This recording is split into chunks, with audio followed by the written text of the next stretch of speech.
nome é Laís e eu dou as aulas de cinema aqui do Laboratório Despertar.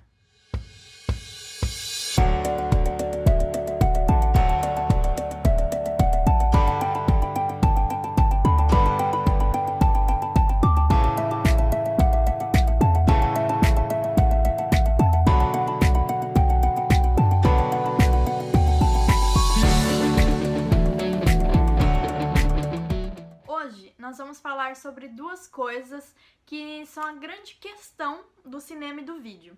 São as duas coisas que diferenciam o cinema e o vídeo de outras formas de arte. Então, do que a gente vai falar hoje? A gente vai falar do tempo e do movimento. E por que o tempo e o movimento diferenciam o cinema e o vídeo de outros tipos de arte?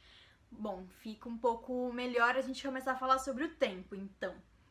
O tempo no cinema, ele já está dado. São os realizadores que decidem quanto tempo cada imagem vai durar na tela. E isso não pode ser alterado depois que o filme estiver pronto, depois que o filme já tiver chegado até o espectador. Então, se a gente define que o filme vai durar 1h30, que dentro dessa 1h30 a gente vai ter alguns planos de, sei lá, vai ter um plano que dure 5 minutos.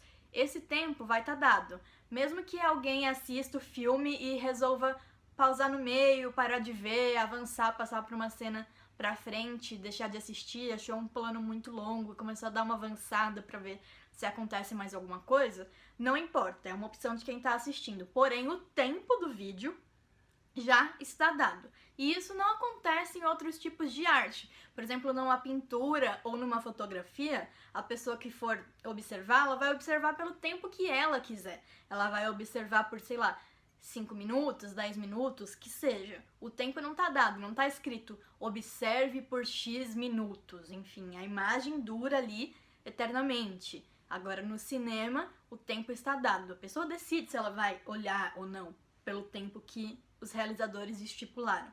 Mas os realizadores estipularam e esse tempo está dado. E a questão do movimento pode ser duas coisas. Pode ser tanto o movimento que acontece dentro da imagem, então a movimentação das pessoas dentro da cena, a movimentação de um vento em cima de uma paisagem, ou até mesmo uma imagem que aparentemente está estática, mas o tempo está correndo, então tem esse movimento dentro de cena, assim. E também pode ser um movimento de câmera, pode ser um movimento a câmera da direita para esquerda, da esquerda para direita, de cima para baixo, de baixo para cima, ou uma câmera na mão perseguindo um personagem. Essas são as questões do movimento. E para essas coisas irem assentando melhor na nossa cabeça, é interessante a gente começar a pensar sobre a videoarte. A videoarte é uma forma de arte, né, como o próprio nome já diz, que usa como suporte o vídeo. Então, videoarte, arte feita em vídeo. E por que a gente pensar na videoarte para falar sobre tempo e o movimento? Porque a videoarte leva o tempo e o movimento nos seus limites. Assim, a videoarte, ela quer encontrar os limites do vídeo, todas as possibilidades de coisas que só poderiam acontecer em vídeo. Então a questão do tempo e do movimento acabam ficando bastante em evidência, mais até do que no próprio cinema. E pra gente começar a falar sobre esse assunto, a gente vai falar hoje sobre o trabalho de dois artistas, um artista e um artista. A gente vai falar sobre o trabalho da Fabiola Scaranto e do Bill Viola. A Fabiola tem dois trabalhos muito interessantes que levam o tempo num outro limite, assim. Os trabalhos dela, que a gente vai conversar hoje, ela tem outros trabalhos também. A gente vai conversar hoje sobre Ponto de Fuga e Espelho. Em Ponto de Fuga, a gente começa a assistir uma paisagem, a câmera tá estática e tem um plano bem aberto de uma paisagem, um campo assim, não tem muita vegetação, nada, enfim, um campo bem aberto, num plano bem grande. E a imagem aparentemente está estática, não tem acontecimento dentro dela. E aí a artista entra em cena e sai correndo em linha reta. Ela sai correndo em linha reta até ela desaparecer completamente na paisagem. Ela encontrar o ponto de fuga da paisagem e desaparecer nele.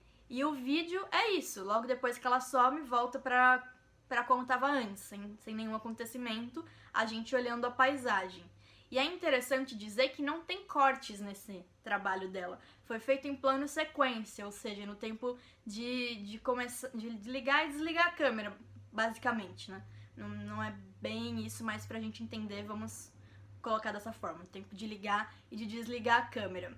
A gente não sabe se ela gravou várias vezes e escolheu qual ficou melhor, que isso também é uma forma de edição, a gente não tem essa informação. O que a gente pode avaliar da edição desse trabalho é que não tem cortes, é um plano sequência. E o que é interessante é que a duração do vídeo é a duração dessa ação dela. Então, supondo que dure uns 5 minutos, eu não lembro bem a minutagem agora, se a ação durou 5 minutos, o vídeo também durou 5 minutos.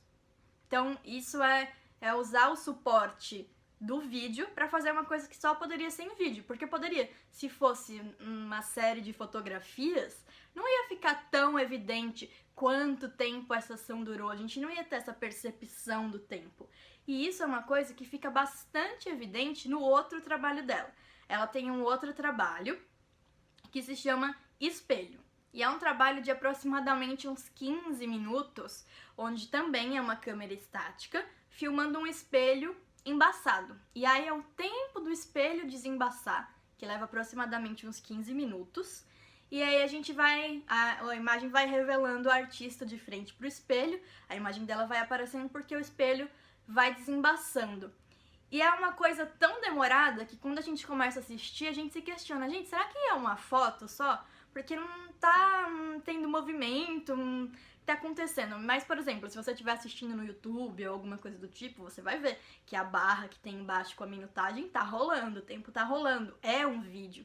A imobilidade na imagem móvel causa esse estranhamento na gente. E isso também só poderia acontecer por conta do vídeo. A gente se incomodar com uma imagem que tá imóvel porque o tempo está correndo e aparentemente não tá tendo um movimento, tá tendo um movimento muito sutil, assim.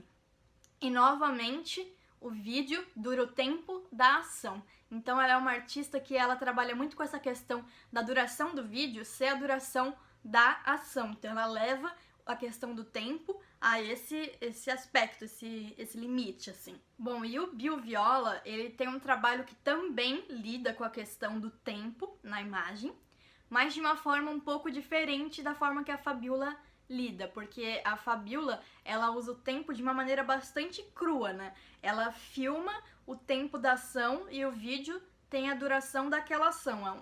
Não tem uma manipulação na edição, uma manipulação do tempo. O tempo é o tempo da ação e o tempo que o vídeo dura. É um tempo mais cru, digamos assim. Já o Bill Viola, ele tem todo um trabalho de manipulação das imagens para estender e contrair o tempo e transformar numa outra coisa. A gente vai falar de um trabalho dele muito interessante chamado Reflecting Pool. Nesse trabalho também é uma câmera estática filmando uma paisagem. Então a gente tem uma piscina e uma mata, umas árvores atrás. Vem um homem, para no centro da imagem e pula. E quando ele pula, a imagem dele é congelada. Ou seja, o artista congelou o tempo dessa ação. Então a gente vê ele congelado e fica vários minutos assim. E de repente a gente começa a ver uma movimentação dentro da água. Um reflexo de um homem, talvez o mesmo homem, caminhando dentro da água. Mas a imagem que a gente vê fora da piscina é o salto congelado. Então ele divide o tempo em dois. Uma ação que ficou suspensa no tempo para dar espaço para uma outra ação ocorrer em outro tempo. Então a gente tem dois tempos coabitando esse espaço, coabitando essa imagem. E o vídeo fica nisso, de forma que o homem congelado em cima vai sumindo, sumindo, sumindo e se fundindo aquela paisagem. Então ele trabalha com o tempo, ele evidencia o tempo por meio do vídeo, porque ele escolhe quanto tempo cada ação vai durar, e ele leva isso num outro extremo, que é o de manipular o tempo. Então ele congela o tempo. Ele congela o tempo, e quando ele congela o tempo, parece que ele dilata o tempo, porque aquela ação que seria um salto, uma coisa rápida, acaba durando bastante, assim. Então, por isso que eu falei pra gente pensar na videoarte, pra gente começar a assentar dentro da nossa cabeça essa questão do tempo e do movimento, que é o que diferencia o cinema e o vídeo de outras formas de arte. Então, a gente tem esses dois exemplos desses dois artistas bem interessantes. Eu poderia aqui falar sobre outros, eu sugiro que vocês vão atrás de pesquisar videoarte. Eu vou deixar o link aqui embaixo do trabalho do Bill Viola e do canal da Fabiola, que tem outros trabalhos incríveis dela, que também evidenciam a questão do tempo e do movimento. E são questões bastante subjetivas, né, por assim dizer, e parece que fica um pouco abstrato também quando a gente começa a falar disso. E fica mesmo. Essas questões, elas só vão ficando mais certas dentro da nossa cabeça à medida que a gente vai assistindo mais filme e pensando sobre o que a gente está assistindo, pensando sobre essas imagens que estão na tela, e também à medida que a gente vai produzindo vídeos. E aí vai chegar uma hora que vai ficar natural a gente pensar sobre o tempo e sobre o movimento. Então, para hoje, eu gostaria de propor um exercício que é também bastante subjetivo, é um pouco complicado, é um pouco difícil até de eu explicar o que é para fazer, mas à medida que a gente for repetindo e repetindo ele, esses conceitos vão ficando mais naturais dentro da gente e a gente também vai criando ideias para levar o tempo e o movimento ao extremo, ao limite dentro do nosso vídeo. Então, o que a gente vai fazer hoje? A gente vai filmar o tempo. Então, pra gente filmar o tempo, a gente tem que primeiro pensar o que é o tempo. O que é o tempo dentro do nosso dia a dia? Pode ser o tempo que demora para uma comida ficar pronta, ou pra gente esquentar um prato no micro-ondas, que isso fica bem evidente porque tá rolando o tempo do timer ali. Pode ser o tempo que o ônibus demora para chegar no nosso ponto. Pode ser o tempo que o vento demora para levar uma folha de um ponto a outro. E levando para a questão do vídeo, também pode ser o tempo que uma pessoa demora para atravessar de um ponto a outro do quadro. Pode acontecer rápido, ela pode passar correndo, pode passar bem devagarzinho, com a pessoa caminhando bem lentamente. Enfim, eu quero que a gente pense o que é o tempo, que imagens que evidenciam o que é o tempo, e que, feito isso, a gente escolha a melhor forma de filmar esse tempo. E aí não tem receita, e aí vai da imaginação de cada um, e é algo que vai evoluindo com o passar do tempo, quanto mais a gente fizer. Porque só a gente pensando o que é o tempo que a gente vai conseguir pensar o que é o cinema e o que é o vídeo. Porque trabalhar com cinema e trabalhar com vídeo é manipular o tempo, é mexer com o tempo a todo momento. Enfim, essa é a experimentação de hoje. Espero que vocês gostem. Muito obrigada e um beijo!